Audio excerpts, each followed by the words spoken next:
Gente, boa noite a todos que estão aqui, sejam bem-vindos. Que bom estarmos retornando nesse tempo que nós ficamos, afastados dos cultos presenciais aí. Não sei quantos foi, né, amor?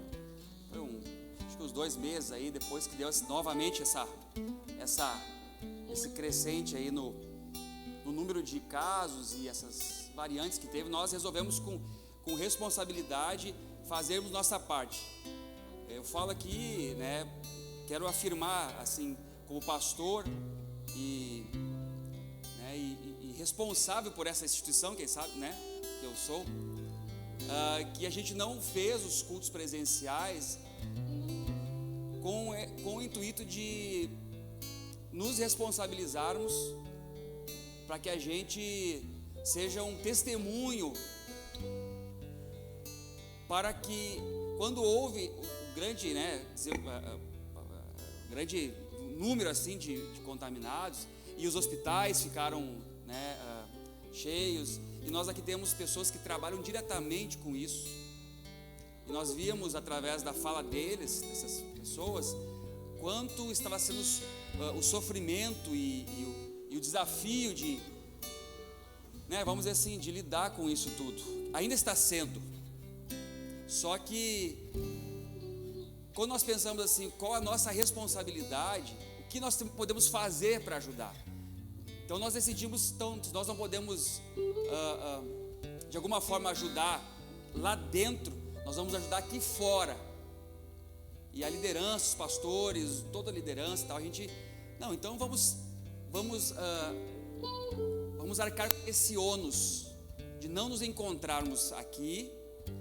Sabemos das consequências que podemos ter de não fazermos culto, porque a gente sabe que é um ato, é uma reunião que tem que ser periódica, constante, permanente, e que para todos nós aqui que somos crentes é indispensável estarmos aqui, é indispensável nós virmos aqui. Só que quando a gente vê o medo e também as coisas assim se materializando próximo de nós, mortes, nós vamos dizer assim, que parte nós temos com isso, nessa responsabilidade? Será que é mais importante para nós, às vezes nós precisamos de um culto presencial, em detrimento dos cuidados e de uma responsabilidade que temos? Colocamos na balança isso, e como eu falei, foi dolorido para nós, mas nós estávamos com isso também, dando uma mensagem àqueles que estão trabalhando lá, aqueles que estão sofrendo. Conversava com os irmãos agora aqui, e eu faço parte disso, dessa questão também social, na minha profissão. Eu vejo muitos irresponsáveis hoje negando que tem que fazer algumas coisas na sociedade e em detrimento fazendo outras, fazendo festas, aglomerações e tal, e aí a gente fica assim, meu Deus, e será que isso é responsabilidade? Não é. Então pensamos nisso como responsáveis e de ficarmos ainda estamos no período de muito cuidado, muita responsabilidade. Por isso que quem sabe muitos não podem vir, não vêm por causa disso, e a gente respeita, e nós estamos aqui também com responsabilidade, porque quando eu faço culto, quando eu abro a igreja, nós somos responsáveis por vocês, amém? Entende isso?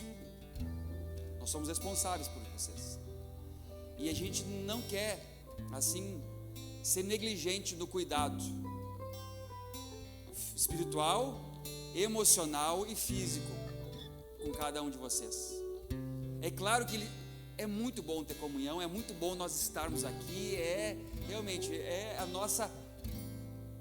nosso encontro dominical de comunhão, de abraço, de aprendizado, de colocarmos nosso dom, de falarmos com os outros, de sermos instrumentos de bênção, sermos alvos também de bênção, de palavra, de uma oração, de um momento, de uma experiência. Então a gente sabe de como é valoroso esse tempo aqui. Que bom que você veio, que bom que você entende. Muitas pessoas perguntam, vamos voltar aos cultos? Iremos. Hoje temos então um pouquinho mais de segurança em razão de toda a questão numérica de leitos de hospitais e vacinações. mas ainda estamos no meio de um grande furacão. Minha palavra como pastor é: cuidem-se, cuidem dos outros. Não deixe que a negligência ou o negacionismo de nós assim, não, em crente não pega, entendeu? Ou outras coisas que a gente pode até assim. Meus irmãos, nós estamos nesse mundo e somos sujeitos a tudo que esse mundo produz, através do pecado e da maldade que foi instalada nele. Uma doença, as fomes, as diferenças sociais e tudo que esse mundo traz. Então a gente está sofrendo hoje não a perseguição como os cristãos da antiguidade sofriam pela Inquisição, pelo Império Romano, mas hoje as perseguições são das mais variadas, até de uma doença como essa. E aí nós não podemos negar que nós somos testemunho do reino de Deus, responsáveis, maduros, inteligentes, sábios, para que quando a gente não pode vir aqui, a gente não negligenciar uma vida com Deus. Nós não podemos nos reunir aqui, mas nós não negligenciamos nosso tempo com Deus, nossa vida com Deus, isso aqui é a cereja do bolo. Isso aqui eu não posso ficar, a gente fala assim, eu não posso ficar sem culto na minha vida. Não, você tem que ter uma vida de culto. Não é me falta culto na vida. Não, a vida é um culto. Aqui é a cereja do bolo. Aqui nós cantamos nossa fé, nós compartilhamos o pão, nós aprendemos, ensinamos, recebemos, doamos. Mas a nossa vida é um culto. Por isso que o texto que eu quero ler é quando Paulo fala isso aos Romanos, capítulo 12. Ele diz assim: meus irmãos, eu rogo a Deus que Deus tenha misericórdia. Romanos 12, 1. Portanto, caros irmãos, eu rogo-vos pelas misericórdias de Deus, que apresenteis o vosso corpo como um sacrifício vivo, santo e agradável a Deus, que é o vosso culto racional, é o vosso culto espiritual. E não vos amoldem ao sistema desse mundo, mas transformem a mente, renovem a mente de vocês, para que vocês possam então começar a experimentar as coisas boas, agradáveis e perfeitas que vêm da vontade de Deus. Olha só, quando nós temos não um culto para a vida, mas uma vida para o culto, nós nos entregamos como sacrifício. O culto é a nossa vida, meus irmãos. E quando nós entregamos a Deus a nossa vida como um sacrifício vivo, santo, nos entregamos para Deus, renovamos nossa mente, teremos experiências maravilhosas, boas, agradáveis, que vêm lá de Deus.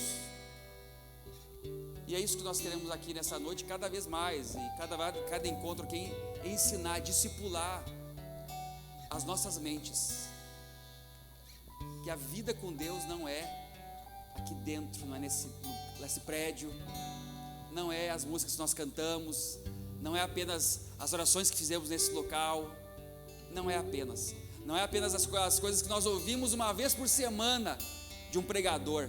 Tem gente que fica uma semana sem pegar a Bíblia, sem ver nada, porque vai ter um pregador, e esse pregador, esse ministro de louvor, ele é responsável para botar Deus na minha vida. O crente, ele é responsável por si mesmo. Nós somos responsáveis por nós mesmos. Então nós estamos aqui como responsáveis hoje para dizer para Deus: Senhor, a nossa vida é um culto para Ti. Nós vamos cantar o que nós cremos, nós vamos orar para um Deus que ouve oração, e nós vamos partir o pão da palavra, porque nós precisamos aprender de Ti, aprender do Senhor. Por isso nós estamos aqui, meu irmão. Por favor, eu tenho tido crises e crises, porque porque ainda a religião tem nos adoecido, e o religiosismo, isso tudo tem produzido em nós mais doença do que vida e cura. Por isso que Paulo disse assim, olha, para a igreja de Corinto: as reuniões de vocês estão fazendo mais mal do que bem, porque vocês não entenderam muita coisa. Que essa reunião, que esse culto que agora nós voltamos aqui, seja realmente algo de bênção, de vida em nossas vidas. Por isso a grande tribulação que há em todos nós, de virmos para cá, estarmos juntos, de sentarmos para aprender, é uma grande tribulação. É uma grande tribulação. Alguns conseguem discernir, outros não. Então que essa noite seja uma noite para a glória de Deus e de muita comunhão e edificação de todos nós.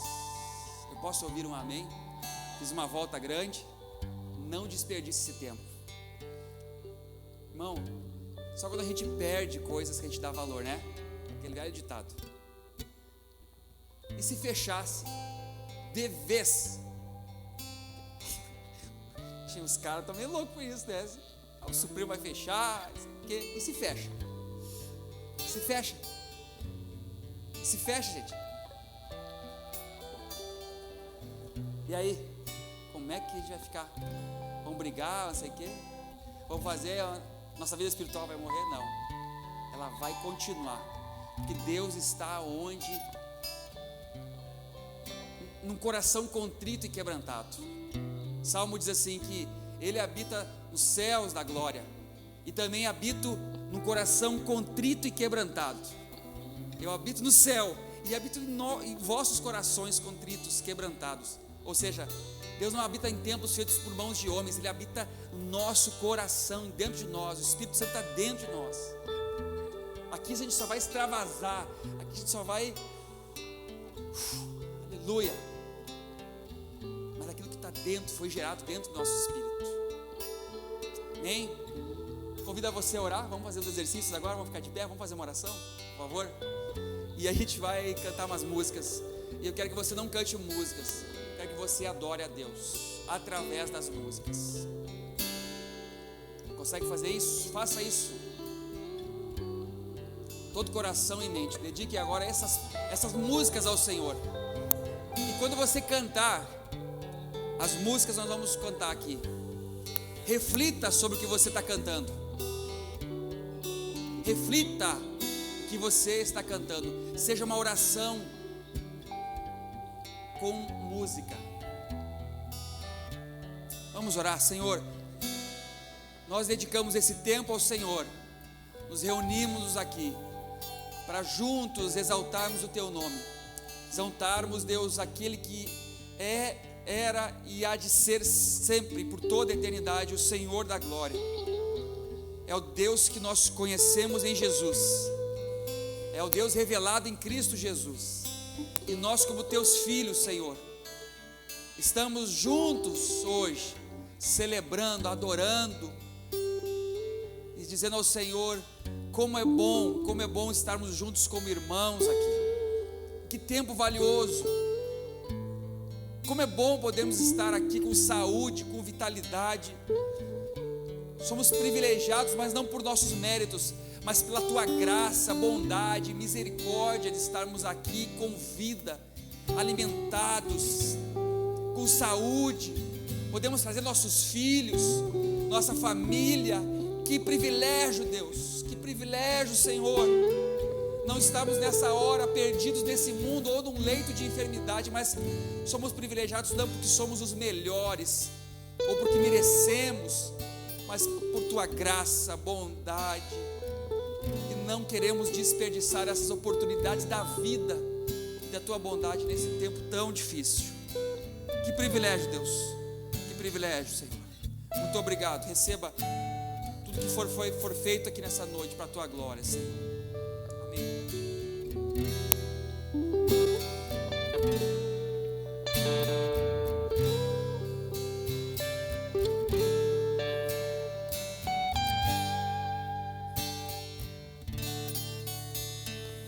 Teus olhos revelam que eu nada posso esconder e que eu não sou nada sem ti, ó fiel Senhor.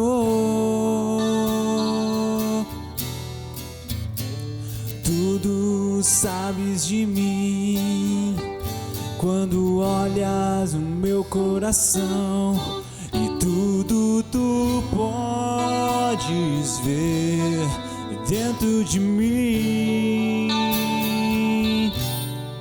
Leva minha vida a uma só verdade, pois quando me olhas, nada posso ocultar. Sei que é tua fidelidade que leva minha vida mais além do que eu posso imaginar. Sei que não posso negar que os teus olhos sobre mim me enchem da tua paz.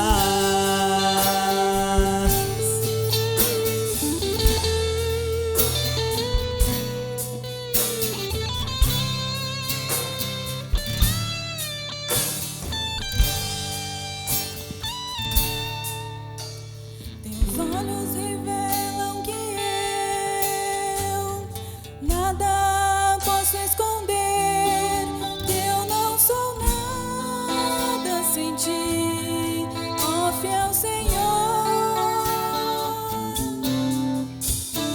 Tudo tu sabes de mim quando olhas o meu coração, tudo tu podes ver dentro de mim. Leva minha vida a uma só verdade, pois quando me olhas, nada posso ocultar. Sei que é tua fidelidade que leva minha vida mais além do que eu posso imaginar. Sei que não posso negar que os teus olhos sobre mim me enchem da tua paz. Sei que é tua fidelidade que leva minha vida mais além do que eu posso imaginar. Sei que não posso negar que os teus olhos sobre mim me enchem da tua paz. Me enchem da tua paz, que os teus olhos sobre mim me enchem da tua paz.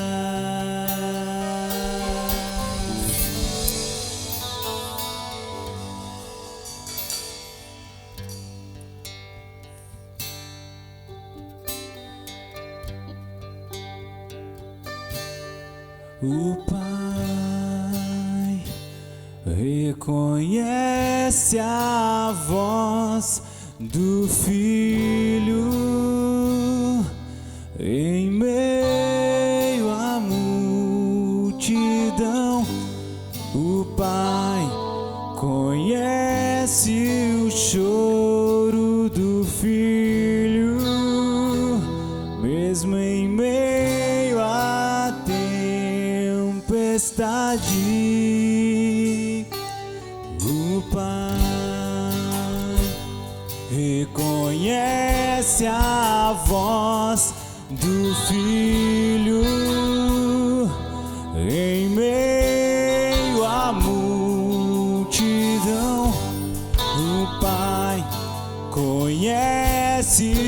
choro do filho, mesmo em meio à tempestade.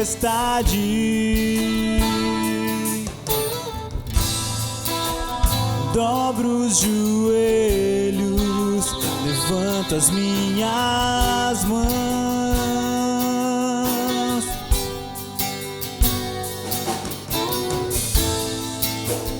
Posso sentir que você está aqui, e sobre as águas vou descalço, contigo, papai, segurando minha mão. Saltando sobre os montes eu vou, segurando em tua mão. Eu vou, e sobre as águas vou descalço, contigo, papai, segurando minha mão. Saltando sobre os montes eu vou, segurando a tua mão.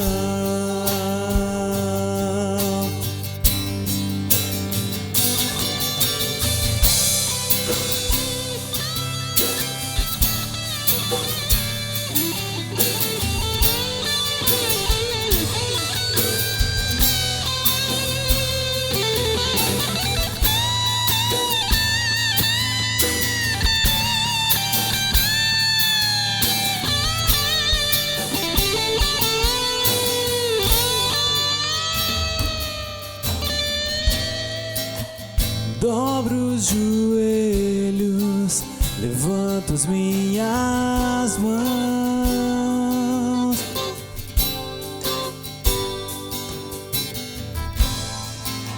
Eu posso sentir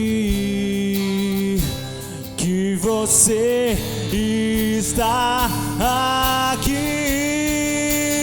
e sobre as águas vou descalço, contigo, papai, segurando minha mão.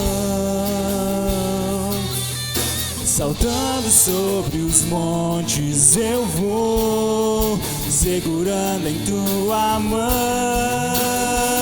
Eu vou, e sobre as águas vou descalço, contigo, papai, segurando minha mão. Saltando sobre os montes eu vou, segurando em tua mão.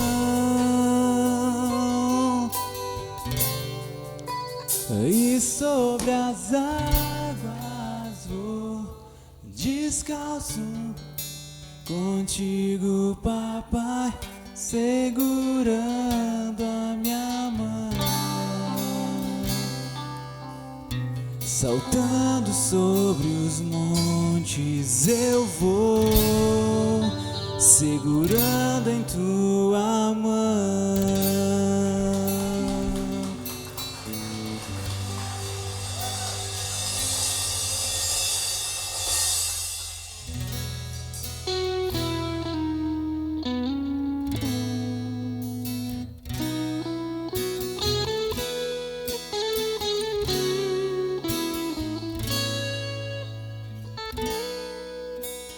Meu Jesus maravilhoso, és minha inspiração a prosseguir. E mesmo quando tudo não vai bem, eu continuo olhando para ti, pois sei que tu tens o melhor pra mim. Há um segredo no teu coração, ó, dai-me forças pra continuar, guardando a promessa em oração. Firme, ó Deus, está o meu coração, firme nas promessas do Senhor. Eu continuo olhando para ti, e assim eu sei que posso prosseguir. E mesmo quando eu chorar, as minhas lágrimas serão para regar a minha fé e consolar meu coração. Pois o que chora aos pés da cruz, clamando em nome de Jesus, alcançará de ti, Senhor, misericórdia, graça e luz.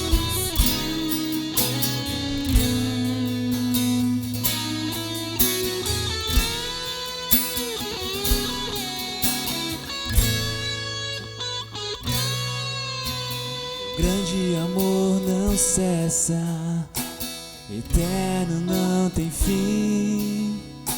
Quão grande és tu, Senhor, quão grande és pra mim.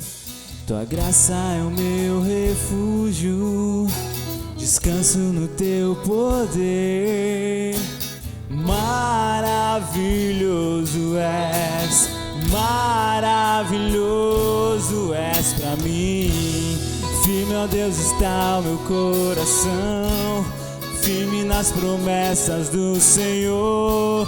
Eu continuo olhando para ti, e assim eu sei que posso prosseguir. E mesmo quando eu chorar, as minhas lágrimas serão para regar a minha fé e consolar meu coração. Pois o que chora aos pés da cruz, clamando em nome de Jesus, alcançará de ti, Senhor, misericórdia, graça. E mesmo quando eu chorar, as minhas lágrimas serão para regar a minha fé e consolar meu coração.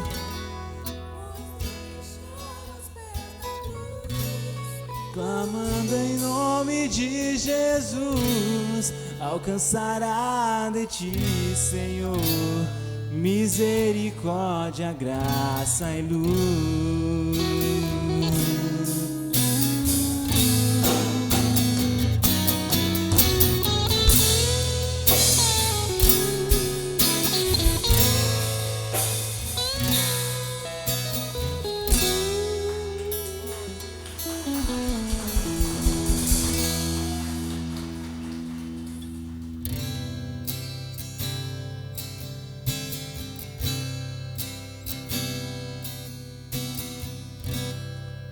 Ao que está sentado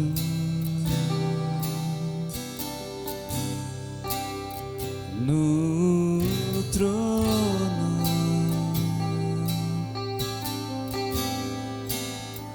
e ao Cordeiro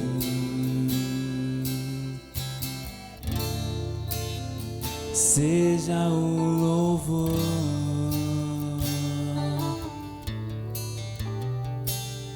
Seja a honra, seja a glória, seja o domínio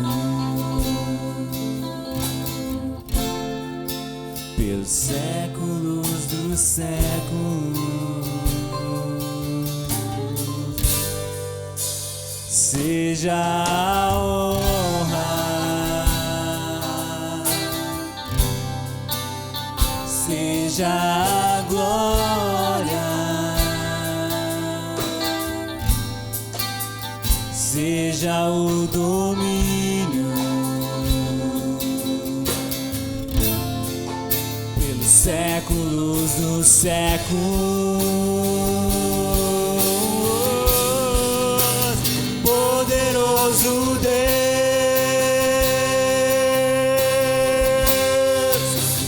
poderoso Deus,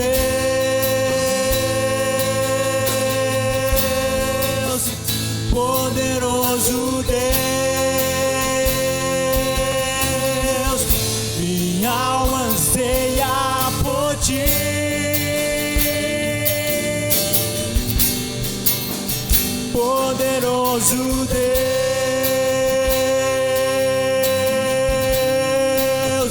poderoso Deus,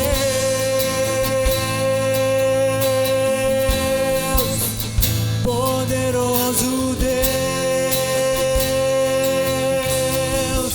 minha alma anseia por ti.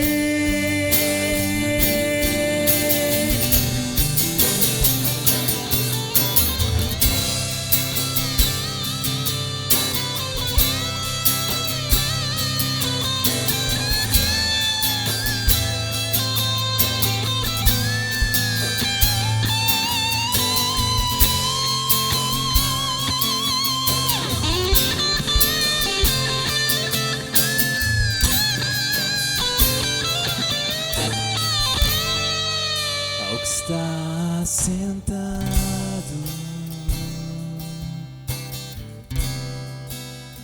no trono e ao Cordeiro seja o louvor, seja a honra, seja a glória, seja o domínio pelos séculos dos séculos. Poderoso Deus,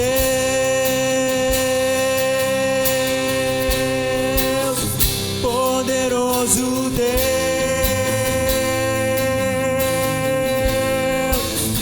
poderoso Deus, minha alma anseia por ti.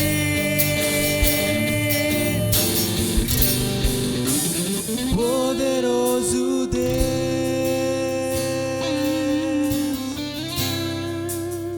poderoso Deus,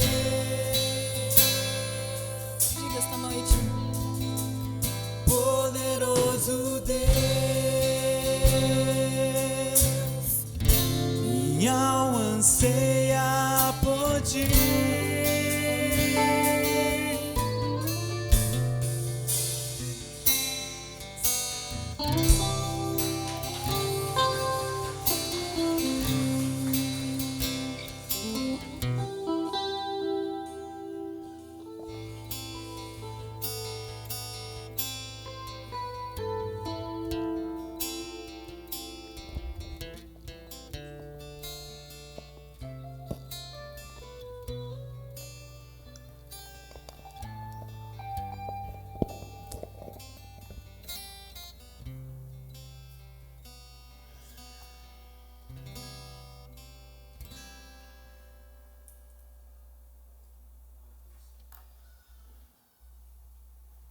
Sem máscara é melhor, um pouquinho melhor.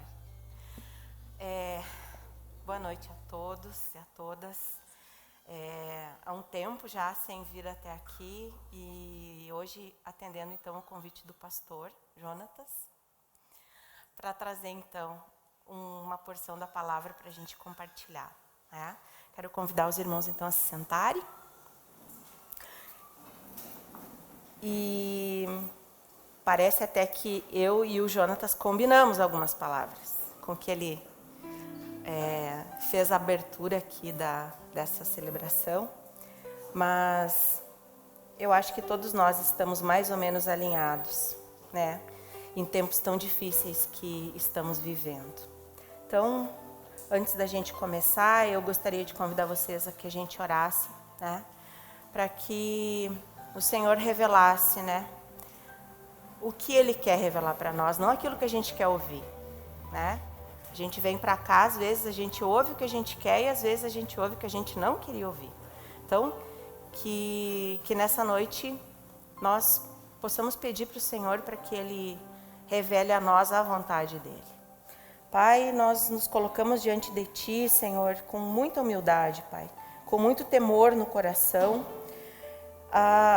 trazer uma porção da Tua palavra, Pai, que possa abrir os nossos olhos, possa descortinar a verdade diante de nós,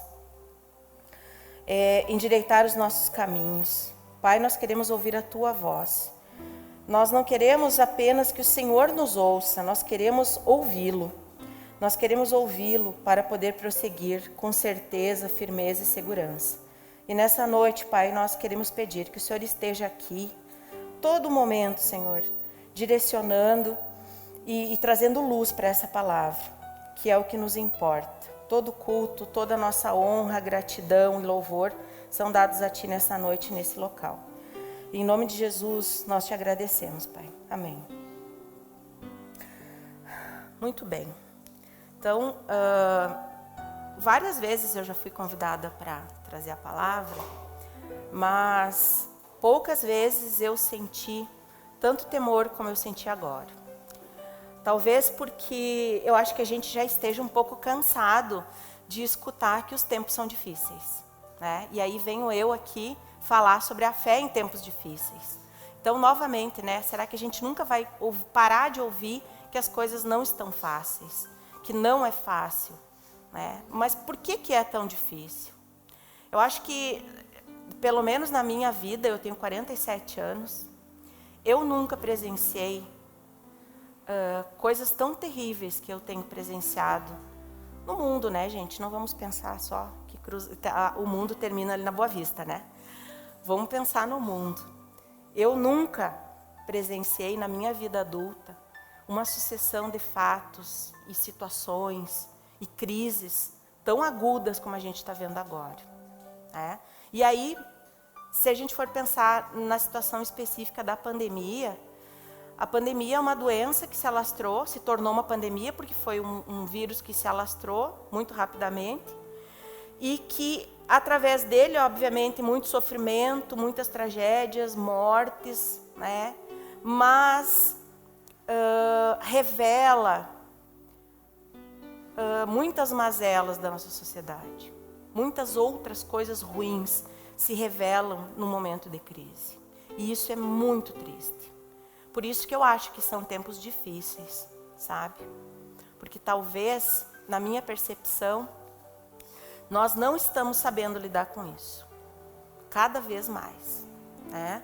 Então a gente observa, né, esse sofrimento humano, a gente quer tentar entender e não consegue. E aí eu me pergunto assim, será que quando nada disso estava acontecendo, eu pensava nisso?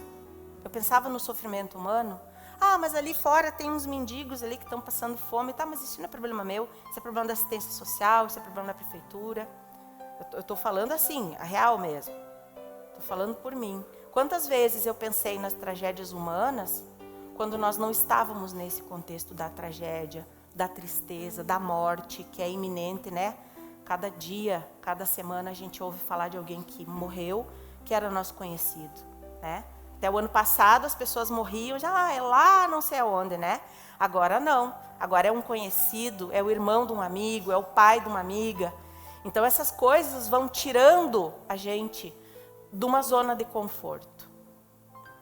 E é na zona de conforto que a gente morre, gente. Nós morremos na zona de conforto, né? Então, me parece que, eu não vou dizer que isso tudo é um propósito, né? Acontecer todas essas tragédias no mundo seja um propósito, mas vamos pensar o que isso quer dizer, tá? Porque quando a gente está bem, a gente quase não pensa nessas coisas. A gente pensa que está tudo bem, que graças a Deus está tudo bem, né? E sabe que tem uma fala de Salomão em Eclesiastes 7, 2, 3, que não foi muito popular esse dito dele lá, mas dizia o seguinte: é melhor, talvez a minha versão seja um pouquinho diferente daquela, mas quer dizer a mesma coisa. É melhor ir até uma casa onde há luto do que a uma casa onde há festa, pois a morte é o destino de todos e os vivos devem levar isso a sério. A tristeza é melhor do que o riso, porque ela aperfeiçoa o coração. Amém? Então, será que nós E por quanto tempo vamos estar dentro dessa condição para poder valorizar aquilo que é bom? Ou será que nós precisamos viver algo trágico para poder parar de uma vez por todas e olhar para nós? Então, óbvio, eu falo isso por mim, sempre que possível a gente evita falar de coisas ruins, né? Falar de morte, falar de tragédia, a gente acha até que está chamando coisa ruim. Eu já escutei isso lá em casa. Não chama coisa ruim, não fica falando disso. Mas a gente não para pensar. E eu digo para vocês assim que o que essa pandemia traz é algo tão temeroso para as nossas vidas, que eu acho que as pessoas elas estão parando de viver com medo de morrer. Esse isolamento social pelo qual nós passamos, alguns mais severos que outros, né? Alguns momentos agora um pouco mais relaxados, fazem a gente pensar exatamente nisso. Será que eu não estou parando de viver com medo de morrer? Mas o que o destino me reserva? Será que a vida tem que parar para eu parar e pensar no que está acontecendo? Nós não estamos parados ou estamos isolados só por causa de uma doença. Tem mais algo por trás disso. E aí, na iminência da morte, as pessoas se desesperam. Eu não sei vocês, mas eu não sei mais no que acreditar nessa terra. Aqui, terreno. Não sei mais quem acreditar. Uma hora um remédio serve, outra hora ele não serve. Uma hora a máscara é boa, outra hora a máscara é ruim. Uma hora o político compra vacina, outra hora ele não quer mais a vacina, porque disseram para ele que aquela outra era melhor. E aí vocês já pararam para pensar que nós estamos aqui olhando tudo isso, sem saber o que fazer. E na iminência de perder aquilo que de mais precioso a gente tem, que é a nossa fé. A gente para de acreditar. E aí eu quero dizer para vocês que eu acho que na família de alguém que perdeu alguém, é muito pior. Que é aquele que sentiu na pele o sofrimento da perda prematura de uma pessoa que tanto amava, de uma pessoa próxima. Então, nós estamos vivendo em um mundo totalmente travestido daquilo que era o propósito de Deus para essa humanidade. Ontem eu conversava com uma colega e ela me disse que está tendo uma disciplina na pós-graduação lá em Santa Maria, que se chama Comunicação Não Violenta. Daí eu disse para ela, fala de novo, que eu não entendi. Não, é comunicação não violenta. Como se comunicar sem usar a violência. Para que eu vou descer agora. Gente, será que nós não estamos nem sabendo nos comunicar com as pessoas? Para onde nós estamos indo? Isso eu me pergunto, para onde a gente vai? Será que nós não estamos há muito tempo nesse mesmo lugar, fazendo sempre as mesmas coisas, e agora chegou a hora que eu acho que Deus falou para o povo lá no deserto, saiam daqui. Vocês já estão há muito tempo fazendo a mesma coisa. Vocês já estão há muito tempo aqui. Vão. Mas esse ir é para onde? Nós sabemos para onde nós queremos ir. Nós sabemos dar uma resposta para esse mundo a partir de todas essas adversidades que nós estamos sofrendo. Aqui, diante daquilo que me desagrada, que resposta que eu dou? Então, eu trago a parte da Escritura que eu queria que fosse a mensagem central, então, de hoje, que é João 14, 25 e 31. Tá? O livro de João, né, o Evangelho de João, ele traz, então, toda a trajetória de Jesus Cristo durante o seu ministério, a sua trajetória de vida, os seus feitos, todas as coisas que ele ensinou, que ele fez, que ele permitiu que as pessoas vivessem junto com ele. Tá? E em João 14, diz o seguinte, começando no 25 até o 31. Tudo isso tenho dito enquanto ainda estou com vocês. Mas o conselheiro, o encorajador, o Espírito Santo, que o Pai enviará em meu nome, ensinará a vocês todas as coisas e fará vocês lembrarem tudo que eu disse. Deixo a paz a vocês. A minha paz eu dou a vocês. Não a dou como o mundo a dá. Não se perturbe o seu coração, nem tenham medo. Vocês me ouviram dizer, eu vou, mas volto para vocês. Se vocês me amassem, ficariam contentes, porque vou para o Pai, pois o Pai é maior do que eu. Isso eu digo agora, antes que aconteça, para que quando acontecer, vocês creiam. Já não falarei muito, pois o príncipe deste mundo está vindo. Ele não tem nenhum direito sobre mim. Todavia, é preciso que todo mundo saiba que eu amo o Pai e que eu faço o que o meu Pai ordenou. Amém? Amém. Glória a Deus. Então, vamos tentar entender, gente, o que Jesus estava pensando quando ele estava prestes a morrer. Talvez Jesus estava prestes a enfrentar, aos nossos olhos, o momento mais difícil da vida dele.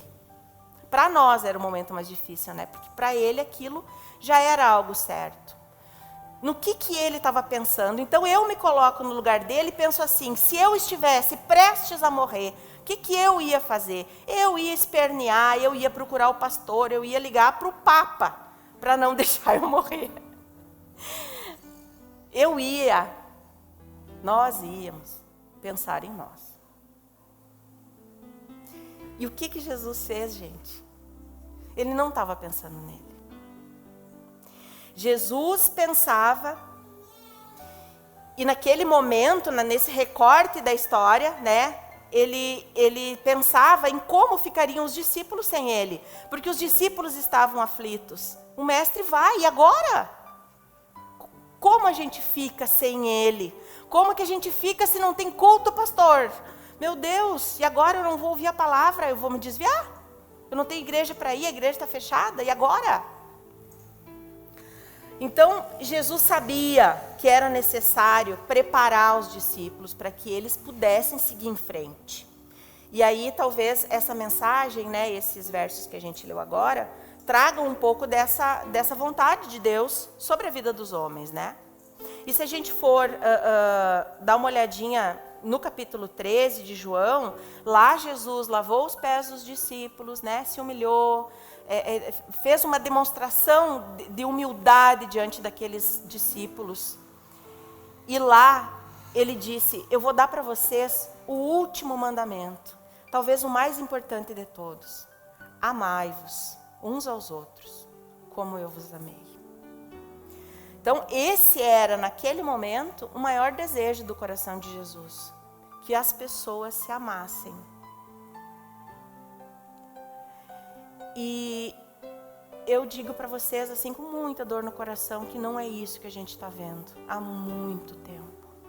As pessoas não se amam mais. As pessoas não conseguem amar um cachorro que tem fome.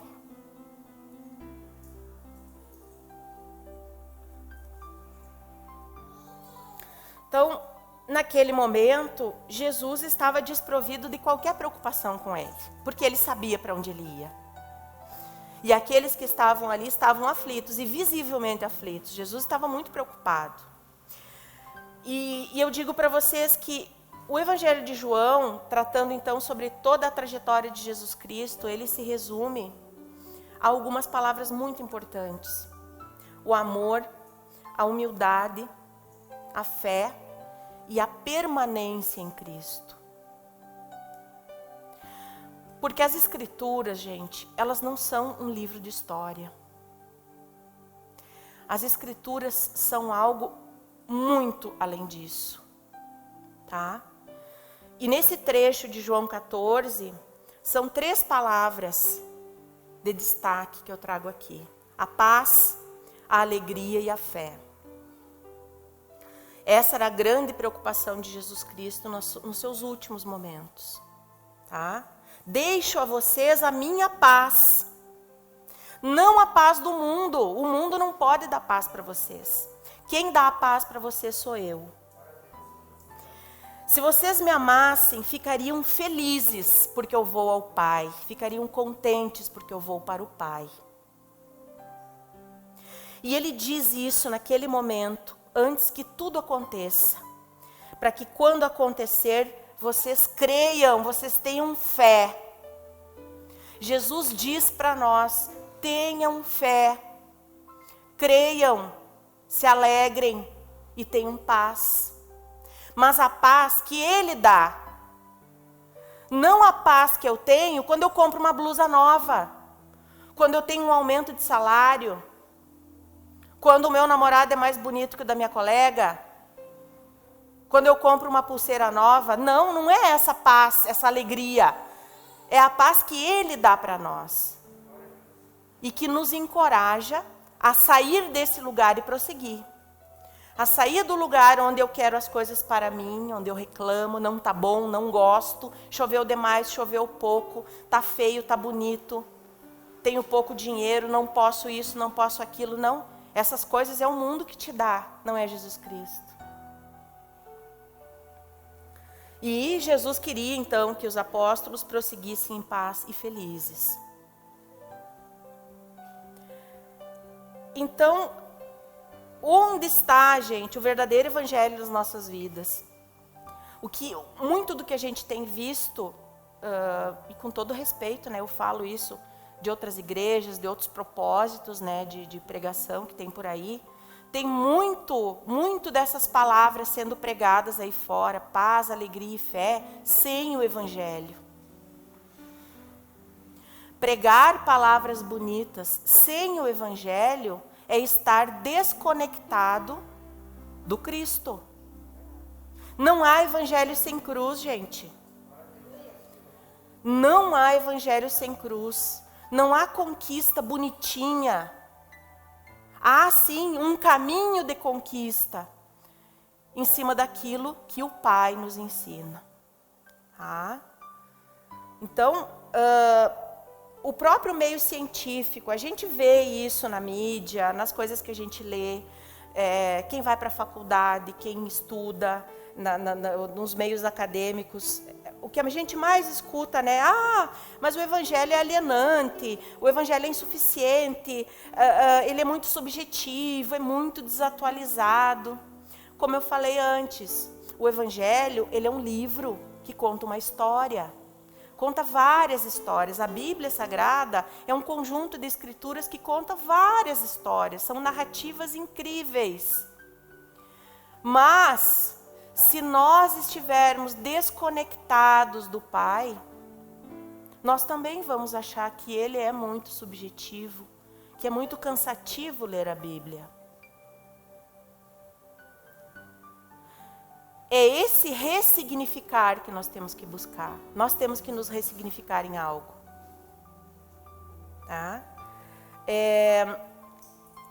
Todas essas crises que a gente está passando, e aí não se resumem exclusivamente a essa pandemia, mas se a gente for pensar por quantas guerras já passamos no mundo, alguns países ainda guerreiam, né, ainda brigam. A questão política no Brasil é uma verdadeira guerra, nós que ainda não percebemos isso, mas a questão política é uma verdadeira guerra. E nós estamos na mão dessas pessoas enquanto cidadãos, né? Enquanto cidadãos.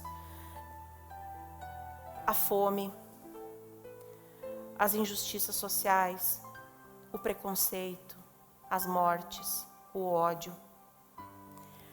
Então, se nós olharmos para isso, nós vamos ver que a raiz de todos esses problemas que a gente vive, que a gente vê aí fora, tem uma raiz no comportamento das pessoas.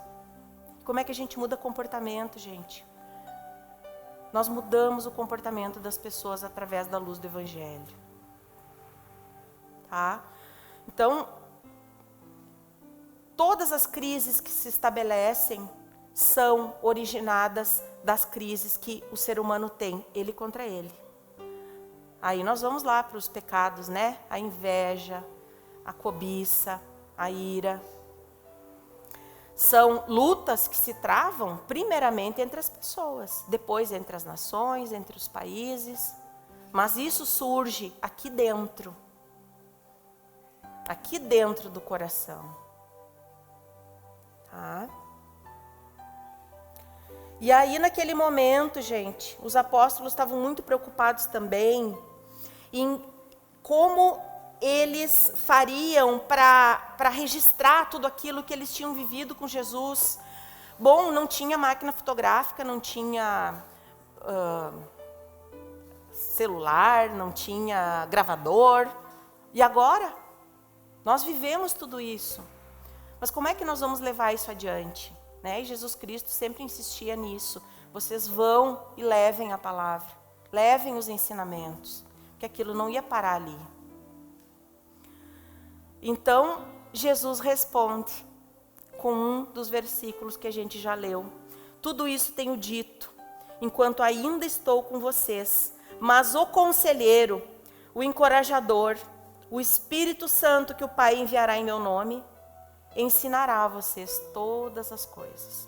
E fará que vocês lembrem de tudo o que eu disse. Então é desse Espírito Santo que nós tiramos discernimento, sabedoria, conhecimento, temor. O apóstolo Paulo falou na 2 Timóteo 3, 16, 17, que toda escritura é inspirada por Deus. Toda escritura é inspirada por Deus. Então, novamente, as escrituras não são uma história, gente. Elas são uma revelação para a nossa vida. E é nelas que nós temos que buscar as explicações para as coisas desse mundo. Não no mundo. Parece papo de crente, não vai para o mundo. Não é a roupa do mundo, nem a música do mundo. Gente, é colocar a nossa fé no alto e não nos homens. Porque se eu colocar a minha fé no Sandro, eu vou brigar com ele. Vai ter briga. Se eu colocar minha fé no Jonatas, não vai ter briga. Porque ele é tão humano quanto eu. Nós erramos tanto quanto o outro. Mas se o nosso olhar está no alto, na revelação do Senhor não há erro. Só tem paz, justiça, discernimento, sabedoria. É logo ali, gente, a gente tropeça. Mas em Deus não. Demora um pouquinho, mas a gente acerta. A palavra do Senhor, ela é ou uma pedra de tropeço ou uma pedra angular. Nós que escolhemos o que nós queremos fazer. Se nós queremos usar aquilo que o Senhor nos ensina através das Escrituras e revela através do Espírito Santo para edificar a nossa vida, ou para ir tropeçando uma vez depois da outra. Tá? 1 Coríntios 12, 13, diz o seguinte: nós, porém, não recebemos o Espírito do mundo, mas o Espírito procedente de Deus, para que entendamos as coisas que Deus nos tem dado gratuitamente.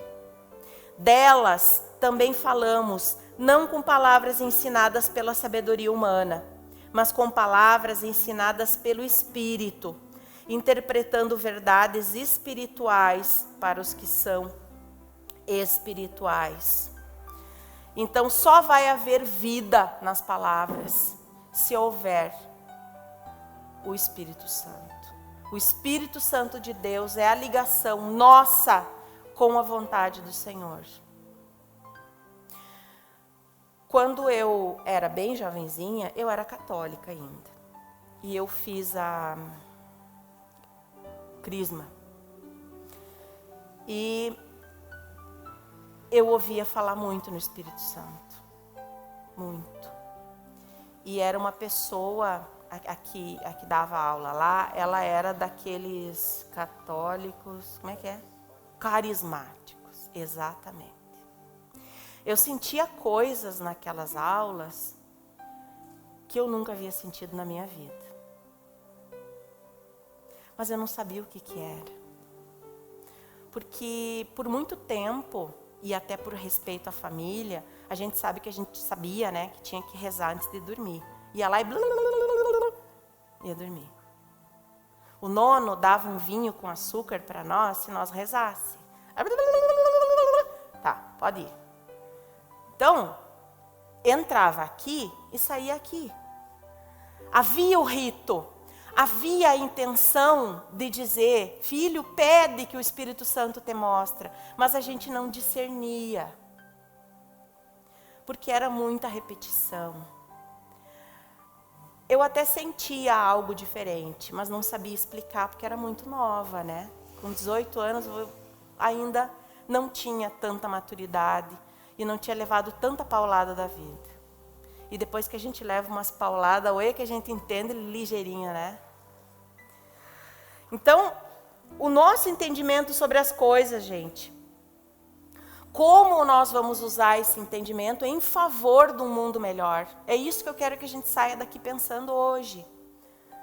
Como nós vamos compreender o que está acontecendo no mundo sem perder a nossa fé, e sim ter mais fé, ter mais amor para dar e espalhar a paz por onde a gente anda.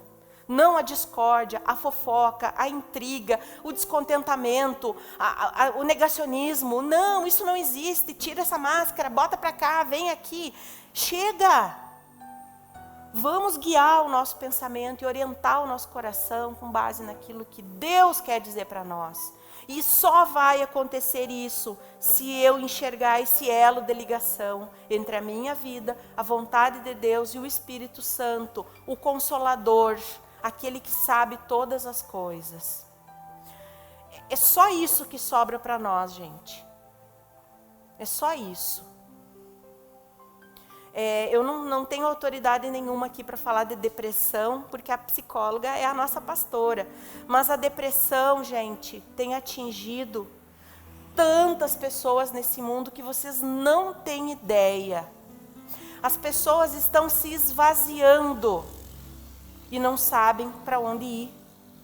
Não sabem o que buscar, não sabem a que recorrer. Porque elas não ganham o amor que elas precisam, que é o amor do Pai. Não é um remédio, não é um livro que eu dou para uma pessoa ler. É sentar e dizer, filho, filha, sabia que o Senhor te ama? Sabia que Ele tem tudo de graça para te dar, para te sair daí? Chega, você já ficou muito tempo nesse lugar. Gente, vamos nos levantar. Chega, nós já ficamos muito tempo aqui. Vamos adiante com isso. E Deus, Ele prometeu para os apóstolos, gente, não que eles viveriam de novo aquelas emoções que eles viveram com Jesus, não que eles viveriam situações incríveis e presenciariam outros milagres para eles continuarem contando e levando adiante a palavra. Não, Deus não prometeu isso. O que Deus prometeu para eles foi memória e interpretação, através da inspiração do Consolador. Deus não prometeu para eles criatividade, ficção, imaginação, não. Memória, gente, daquele que fez e que continua fazendo nas nossas vidas e a gente não enxerga. A gente endurece o coração e não se ajoelha e diz, Senhor, eu errei de novo. Eu falei grosso de novo com a minha mãe. Eu vi alguém ali na esquina passando fome e não alcancei nada. Eu chutei um cachorro na rua, Senhor. Cadê a minha fé? Cadê a paz que o Senhor colocou no meu coração? Quem sou eu aí fora, caminhando por esse mundo, sem a paz do Senhor? Então, que a gente possa definitivamente encontrar todas essas respostas no Evangelho de Jesus Cristo. Porque lá sim, gente, lá o Consolador vai falar conosco. Lá esse Espírito de verdade vai encher o nosso coração com as verdades. E aí sim, nós vamos conseguir muita fé para prosseguir nesses tempos tão difíceis. Agora a gente está fisicamente separado, mas o nosso coração não. Não nos separemos das pessoas. Não custa nada mandar uma mensagem, perguntar como é que você está? Você está precisando de alguma coisa? Está precisando de ajuda? Quer ouvir alguma coisa? Vamos conversar. Para isso a gente não precisa estar junto. E vamos fazer dessa crise algo motivador para as nossas vidas. No sentido de olhar para o mundo e dizer: que mundo que eu não quero. Esse não é o mundo que eu quero para mim. Eu vou viver numa redoma? Não, absolutamente. As minhas filhas dizem: mas eu vou lá em tal lugar, lá tem um fulano que fuma maconha. Sim, e você tem que fumar também. Que a tua integridade influencia a vida daquele que faz as coisas erradas, e não o contrário. Então, que o nosso posicionamento em Deus e no Evangelho e nas verdades do Evangelho possa ser a diferença aí fora, na escola, no trabalho, em casa, com as crianças, com os pais. Por mais hostil que pareça ser essa realidade que a gente está vivendo, não vamos nos apartar disso. Porque é isso que vai nos levar adiante e que vai fazer com que a gente ultrapasse esse sofrimento.